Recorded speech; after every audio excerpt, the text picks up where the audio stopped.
This is the Cold Steel German Longsword. Take a look at some specs, up close looks, and cutting with this one from Cold Steel. All right, contextually, my only experience really with Cold Steel has primarily been their machetes. I like their machetes for being price point machetes.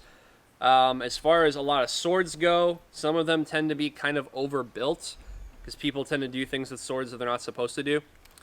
But this one, it's good. It's pretty good. So let's talk about it. It's got a diamond cross section on it. You can see it's tapering pretty. It's an more extreme taper all the way up to the point. Why? Let's talk about it as far as function goes. It comes with a wood cord leather wrapped scabbard that has two belt loops attached to it, so you can attach this to a sword frog and carry this one for reenactments. If you're someone's interested in your own martial arts and fencing training on how to draw a sword into using it in cut testing, or under your discretion, you're training with a blade like this in your own martial arts training and fencing training, you can have that as an option. So the scabbard's well built. It's got a steel tip on it. The leather that they use is kind of like a burgundy-ish, brownish red, and then we have a kind of a more standard brown, I guess you could say, for the two attachments for the sword frog. So I'm going to set this down, just off to the side.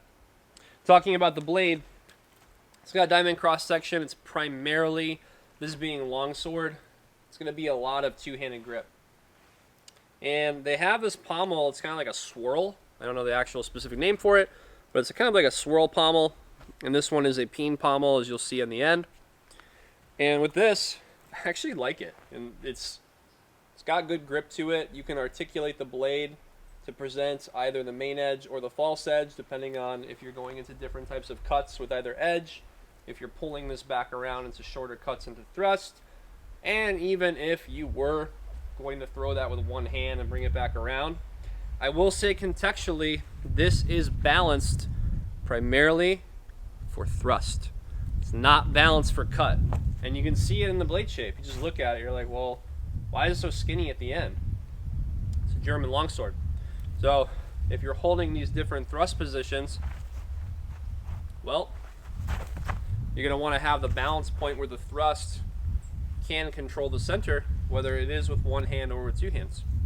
So it is balanced primarily for thrust. So just kind of contextually know that. The edge did okay when we were doing the cut testing. The edge did okay on that. I worked some two-handed cuts, more of a high position, going downward. I did not thrust anything because I didn't have any water bottles. I didn't have the kit set up for that.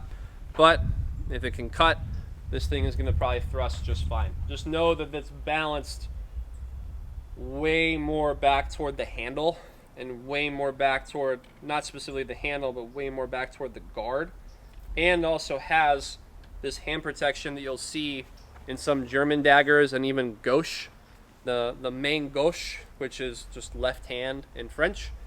If you haven't seen that main gauche review that we did on the Spanish one, you're going to see a similar amount of hand protection on the outside of the center.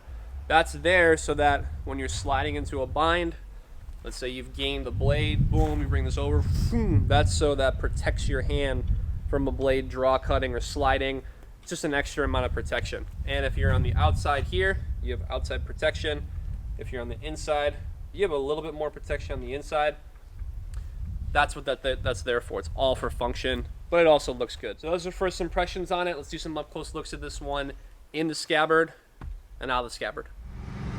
Overall length 46 1/8 of an inch, blade length 35 1/4, weight is 3 pounds 4.9 ounces. The edge is sharp, width 41.4 millimeters, with a thickness of 6.2 millimeters down to 3.7 millimeters. Pommel is a nut construction. Point of balance is 2 3/4 inches from the guard. Grip length is 7 7/8 inches with a blade steel of 1060 high carbon steel. This one is manufactured by Cold Steel and is in the battle ready category. Let's take a look at the cutting with the German longsword from Cold Steel.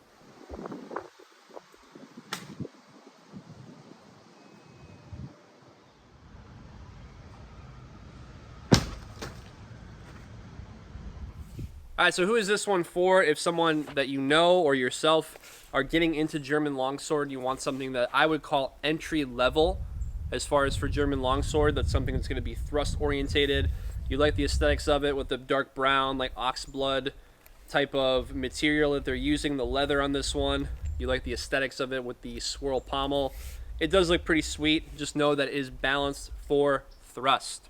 So I would put this in the category of entry level for those that are training German longsword, someone that you know that maybe wants something more unique for the holiday season in their collection. You may want to pick this one up. That's who I would say this sword is for. All right, thanks for joining me for this review of the Cold Steel German longsword. This one's available at cultofathena.com. If you're looking to purchase this one for the holidays, get on that now, especially with Black Friday. From the time that I'm filming this video is tomorrow. So whenever this review goes up, hopefully it'll go up before Black Friday gets all super crazy. So pick this one up, click the link in the description below this video to buy this one today and add to your collection, or gift it to add to someone else's collection. I'm your host Tom for Kult of Athena's YouTube channel. Make sure to subscribe to our YouTube channel and give this video a thumbs up to help out the channel. Follow us on TikTok and on Instagram, and I'll see you in the next review.